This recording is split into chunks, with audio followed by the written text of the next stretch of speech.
दोस्तों, एक दिन की बात है जब करण मेरी बड़ी बहन रेखा दीदी से कमरे चप चप बहन रेखा दीदी से उनके कमरे में चपके चपके बातें कर रहा था। मैं इस वक्त खिड़की के छोटे से रोशनदान से छप कर उन्हें देख रहा था। मौका देखते ही मैंने अपने फोन के कैमरे से उनकी कुछ तस्वीर खींच लें। करण, जो हमारे पड़ोस में रहने वाला एक नौजवान मुसीरहस दीदी से छप छप कर मिलता था, मुझे उनकी ये खफिया मुलाकातों का राज अकेदी से आकी के खफिया मुलाकात पता चल चुका था। इसलिए तस्वीर लेते वक्त मैंने खास ख्याल रखा। फोन को साइलेंट पर रखा और कैमरे की आवाज को भी बंद कर दिया। इस वक्त मेरे पास खुद का कोई अच्छा कैमरा वाला फोन नहीं था, उसलिए मैंने अपने दोस्त से उसका फोन उधार लिया था। तस्वीर खींचने के बाद मैंने उन्हें अपने लैपटॉप में ट्रांसफ़र कर लिया और दोस्त के टॉप में ट्रांसफ़र कर लिया और दोस्त के फ़ोन से सारी तस्वीर हटा दी। फिर मैंने दोस्त को उसका फ़ोन वापस कर दिया। उसके बाद मैंने एक फ़ोटो एडिटिंग टूल का इस्तेमाल करके तस्वीर की चमक को थोड़ा बढ़ाया ताकि रेखा दीदी और करण के चेहरे साफ तौर पर नजर आईं। फिर मैंने एक रंगीन प्रिंटर से उन तस्वीर को प्रिंट कर लिया। अब मुझे बस सही वक्त का इंतजार था। मेरा इरादा था कि उन तस्वीर को रेखा दीदी के सामने लाकर उन्हें डरा दूं और अपनी बात मनवाने के लिए मजबूर करूं। मैं ऐसी सूरत-हाल का इंतजार कर रहा था जब करण शहर से बाहर हो और रेखा दीदी घर में अकेली हो। मुझे डर था कि अगर रेखा दीदी को पहले ही भंग पड़ गई कि मुझे इनकी और करण की सच्चाई का पता है, तो वो करण को बता देंगी और दोनों मिलकर मुझसे ये तस्वीर हटवाने की कोशिश करेंगे। इसलिए मैंने हर कदम सोच समझ कर उठाया ताकि उन्हें मेरे प्लान का जरा भी अंदाजा ना हो। तकरीबन 2 महीने बाद वो सुनहरी मौका आ ही गया। करण एक हफ्ते के लिए अपने गांव गया था और रेखा दीदी घर अकेली थी। इस दौरान मम्मी को भी कुछ दीदी घर पर अकेली थी। इस दौरान मम्मी को भी कुछ दिनों के लिए गांव जाना पड़ा था और पापा अपने ऑफिस के और रेखा दीदी रह गए थे। मुझे लगा कि इससे बेहतर मौका नहीं मिलेगा और मैंने फौरन अपनी मंसूबा पर काम शुरू कर दिया। मैंने रेखा दीदी की तस्वीर को एक लफाफे में डाला और उस पर उनके जीव का नाम लिख दिया। मैंने ऐसा दिखाया जैसे ये लफाफा डाक से आया हो। इस दिन जब मैं कॉलेज से लौटा तो लफाफा हाथ में लेकर घर में दाखिल हुआ। मैं सीधा रसोई की तरफ गया और वहां से रेखा दीदी को पकारा। वो अपने कमरे से बाहर आए। इस वक्त वो नीले रंग का गाउन पहने हुए थीं।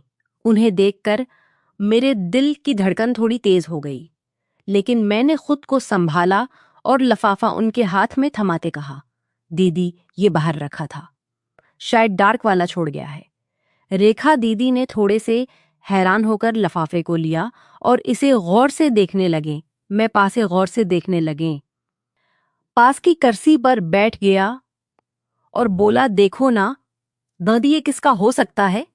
उन्होंने जवाब दिया, पता नहीं ससुराल से तो ऐसा कुछ नहीं आता। फिर उन्होंने लफाफा खोला और अंदर की तस्वीर निकाले। जैसे ही पहली तस्वीर पर उनकी नजर पड़ी, उनकी आंखें चौड़ी हो गईं और चेहरा एकदम पेला पड़ गया। वो डर से कांपने लगे और कुछ बोल नहीं पाए। मैंने आहिस्ता से पूछा, क्या हुआ दीदी? सब ठीक तो है? वो चौंक कर मेरी तरफ देखी और अदासी भरे लहजे में बोले, हाँ। फिर जल्दी से कहा, शायद ये उनके लिए आया है, मैं उसे संभाल लेती हूँ। ये कहते हुए वो तेजी से अपने कमरे की तरफ चली गईं। उनके जाने के बाद मुझे थोड़ा सुकून मिला। मैं सोचने लगा कि अब आगे क्या होगा। रेखा दीदी ने तस्वीर देख ली थी और दीदी ने तस्वीर ली थी और उनके चेहरे से साफ पता चल रहा था कि उन्हें गहरा धचका लगा है। शायद वो मुझसे अपनी भावनाएं छुपाने के लिए कमरे में भाग गई थी। लेकिन मैंने अपनी मंसूबा को आगे बढ़ाने का फैसला कर लिया था। अब मुझे अपने इरादे को पूरा करना था। अगरचा मन में थोड़ा डर और तजस्सुस दोनों था कि आगे क्या होने वाला है। फिर मैंने आराम से खाना खाया और अपने कमरे में जाकर बस्तर पर लेट गया। मैंने सोचा कि रेखा दीदी को थोड़ा वक्त देना चाहिए ताकि वो अपने आप को संभाल सकें। अगले 2 घंटों तक मैं बस यही सोचता रहा कि अब अगला कदम क्या होगा। इसके बाद मैं बस यही सोचता रहा कि अब अगला कदम क्या होगा।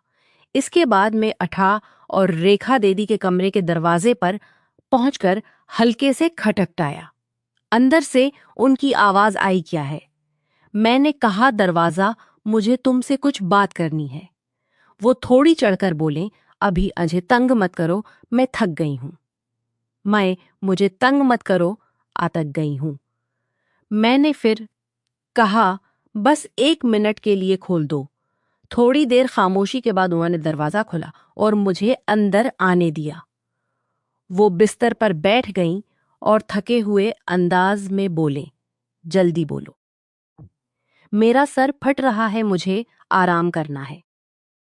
मैंने तशवीश जाहिर करते हुए कहा, दीदी तबीयत खराब है क्या? उन्होंने गुस्से से कहा, मैं ठेते हुए कहा, दीदी तबीयत वो जल्दी कहो। मैंने कहा, मेरे फोन में कुछ तस्वीर हैं जो मैं तुम्हें दिखाना चाहता हूं।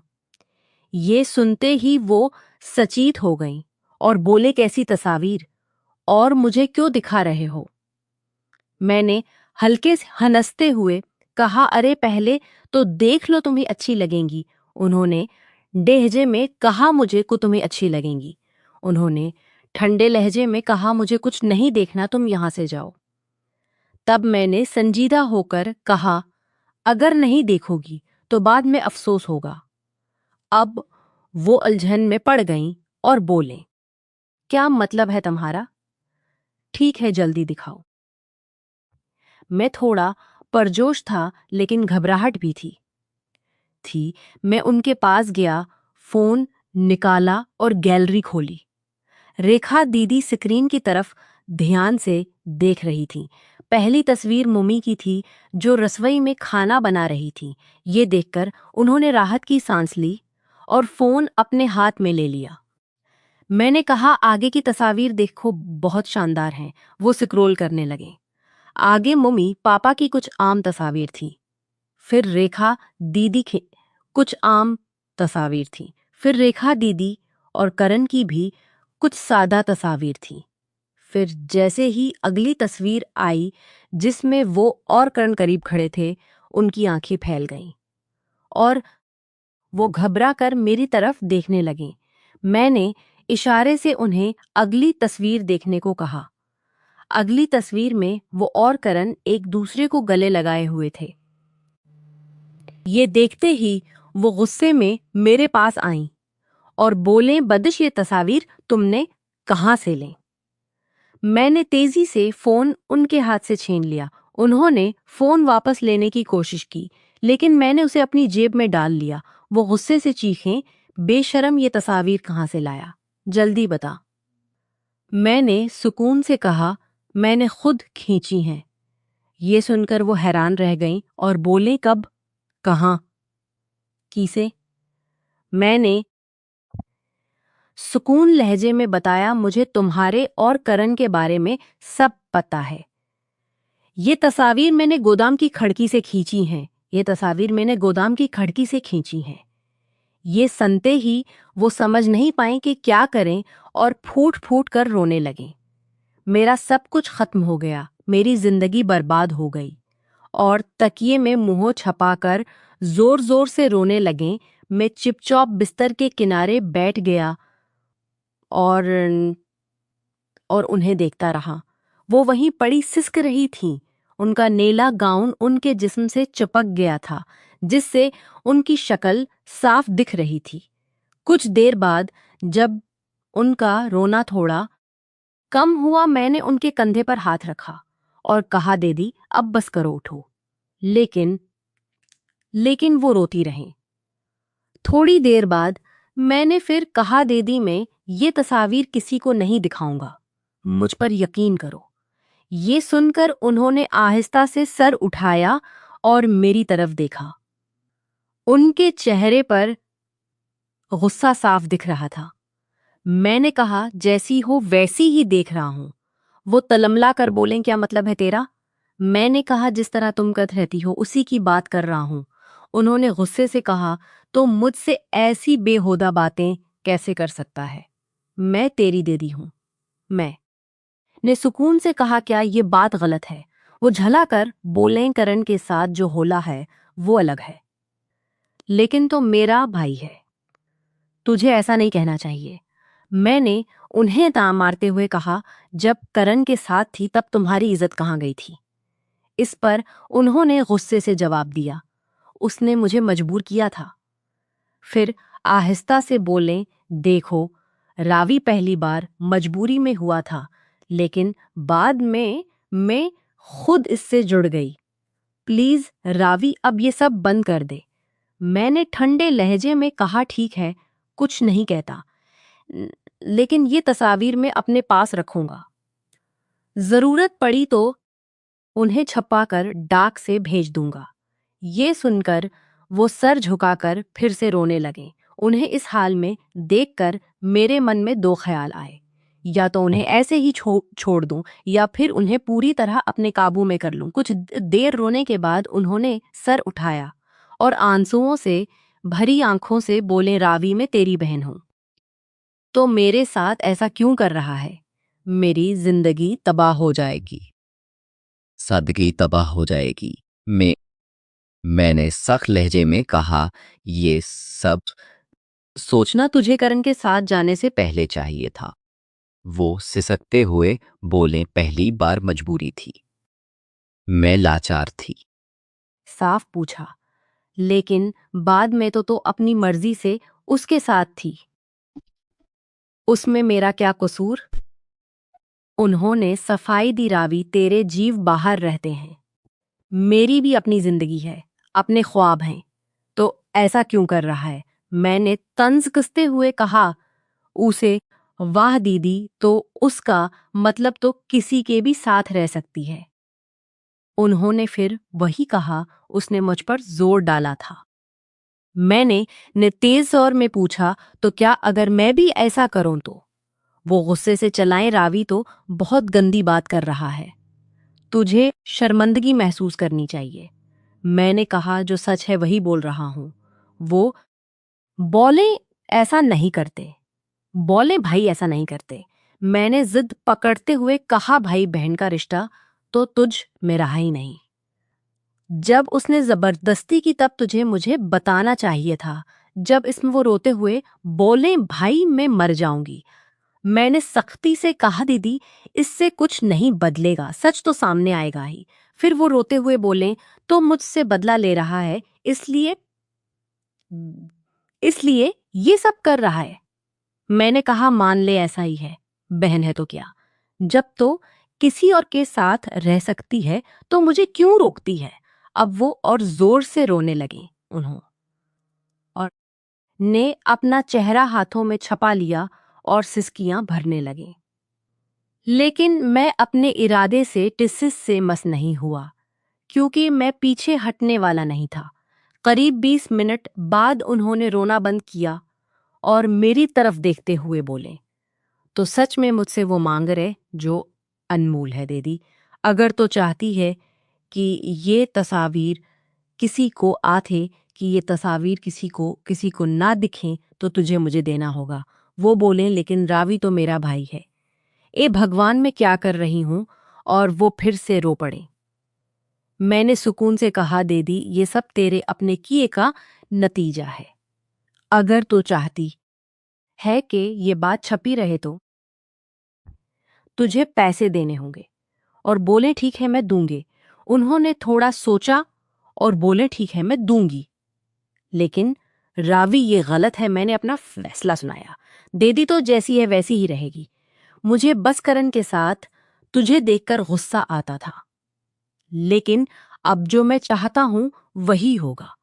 उन्होंने समझाने के लहजे में कहा, रावी जवानी में कुछ ख्याल आना फितरी है, लेकिन ऐसा करना ठीक नहीं। मैंने ठंडे स्वर में कहा, मुझे कोई फर्क नहीं पड़ता, पहले ये तेरी मर्जी के खिलाफ पड़ता, लेकिन तेरी मर्जी के खिलाफ था, लेकिन अब नहीं है। वो गुस्से से बोले तो मेरा भाई है, ऐसी बातें कैसे कर सकता है। मैंने थोड़ा तेज आवाज में कहा, जैसे तो ने करण के साथ किया, पहले मन तेज आवाज में कहा, फिर खुद मान गई, मतलब तुझे सब पता था। अब वो थोड़ा संभल चुकी थी। उनकी बातों में रकावट ही, लेकिन लग रहा था कि उन्होंने सच को कबूल कर लिया है। मैंने हल्की मुस्कुराहट के साथ कहा, हाँ, मुझे शुरू से सब पता था। वो शक भरी नजरों से बोले, मतलब तो शुरू से मेरा पीछे पड़ा था। मैंने कहा, कुछ ऐसा ही समझ ले, और ये तस्वीर मेरे पास सबूत की तरह रहेंगी। अगर तुझे लगता है कि मैं उन्हें तुझे दे दूंगा तो ये भूल मत करना। वो घबरा कर बोले, प्लीज रावी, उन्हें जीव को मत भेजना। मैंने पूछा तो तैयार है ना? उन्होंने हार मानते हुए कहा, मेरे पास और कोई चारा है कि? मैंने कहा, बिल्कुल नहीं, तुझे तैयार होना ही पड़ेगा। फिर मैंने आहिस्ता से उनका हाथ अपने हाथ में लिया। उन्होंने मेरे हाथ की तरफ देखा, फिर मेरी आंखों में देखा। हम दोनों एक दूसरे को घूर रहे थे। उनकी आंखें सर्ख थीं और चेहरा सोजा हुआ था, लेकिन वो मुझे हमेशा की तरह दिलकश लग रही थी। थोड़ी देर की खामोशी के बाद उन्होंने मेरे हाथ पर अपना हाथ रखा और बोले, रावी में तैयार हूं, लेकिन मुझे थोड़ा वक्त चाहिए। ये उसके लिए अभी चटी बात नहीं है। मैं इसके लिए अभी तैयार नहीं हूं। मुझे थोड़ा वक्त दे, मैं बहुत थक गई हूं। उनकी बात सुनकर मैं सोच में पड़ गया। फिर सोचा, उन्होंने हाँ तो कह ही दी है, अगर उन्हें थोड़ा आराम करने दूं तो क्या बगड़ जाएगा। इससे वो ज़हनी तौर पर भी तैयार हो जाएंगी। मैंने कहा, ठीक है दीदी, तुम आराम कर लो, मैं 2 घंटे बाद आता हूं, लेकिन तब कोई बहाना नहीं चलेगा। फिर वो करोट लेकर तकिए में मुंह छपा लें। मैं चप-चौप कमरे से बाहर निकल गया। बाहर आते ही मैं खुशी से अछल पड़ा। मेरा मकसद पूरा हो गया था। तभी उनके कमरे से आवाज आई, रावी रख जा। मैंने उनके पूछा, क्या हुआ दीदी? मैंने मुड़कर पूछा, क्या हुआ दीदी? वो बोले, इन तस्वीर का क्या करोगे? मैंने हंसते हुए कहा, पहले सब ठीक से हो जाए, फिर मैं खुद उन्हें डिलीट कर दूंगा। वो बोले, कोई देख लेगा तो? मैंने कहा, कोई नहीं देखेगा, मैंने उन्हें अच्छे से छपाया है, तुम फिक्री मत करो। उन्हें ये भरोसा देकर मैं बाहर निकल गया। फिर मैं अपने कमरे में गया और बिस्तर पर लेटकर सोचने लगा कि रेखा दीदी को कैसे संभालना है। करीब 1.5 घंटे बाद में उठा, नहाया और आरामदेह कपड़े पहन लिए, एक ढीला टी शर्ट और शॉर्ट्स। फिर मैं उनके कमरे की तरफ बढ़ा। दरवाजा बंद था। मैंने हल्के से धक्का दिया और अंदर चला गया। दरवाजा जाकर मैंने देखा कि रेखा दीदी बिस्तर पर लेटी थीं। उनकी आंखें बंद थीं, लेकिन वो सोई नहीं थीं। वो मेरा इंतजार कर रही थीं। मैंने धीमी आवाज में कहा, रेखा दीदी। उन्होंने आंखें नहीं खोलें, लेकिन जवाब दिया, क्या है? मैंने पूछा, आंखें बंद करके क्यों लेटी हो? वो बोले, तो आंखें बंद करके क्यों लेटी हो? वो बोले, तो क्या करूं? तुझे मुझसे बात जो करनी है। मैंने कहा, हाँ, लेकिन आंखें बंद होंगी तो कैसे बात होगी? वो बोलें, क्या मेरी आंखों से बात करेगा? मैंने कहा, नहीं, पर मेरी बात पूरी होने से पहले वो बोले, देखो रावी, वक्त मत बर्बाद कर, इसलिए तो मैं यहाँ तैयार होकर लेटी हूँ। मैंने हचकचाते हुए कहा, दीदी ये सब सही नहीं लग रहा। वो बोले, तुझे नहीं लग रहा होगा, लेकिन मुझे अब सब समझ आ गया है। ये सब तेरी वजह से हुआ है। मैंने पूछा कि अब तुम तैयार हो? उन्होंने कहा, नहीं। लेकिन मेरे पास और रास्ता किया है, इसलिए तो उससे कुछ सबक ले ले। लेकिन याद रख, तो मेरा भाई है, मैं तेरे साथ ऐसा नहीं सोच सकती। मैंने कहा पहले भी, तूने ऐसा ही कहा था, लेकिन बाद में तूने खुद माना ना। वो बोले वो दूसरी बात थी, लेकिन तो मेरा भाई है। मैंने सोचा और कहा ठीक है दीदी, अगर तुझे ठीक नहीं लगता तो छोड़ दे, मैं फिर कभी इस बारे में नहीं बोलूंगा। लेकिन अगर तो कोशिश करेगी तो शायद तुझे भी अच्छा लगे। इस पर वो चुप रहे। मैं उन्हें मनाने की कोशिश करता रहा,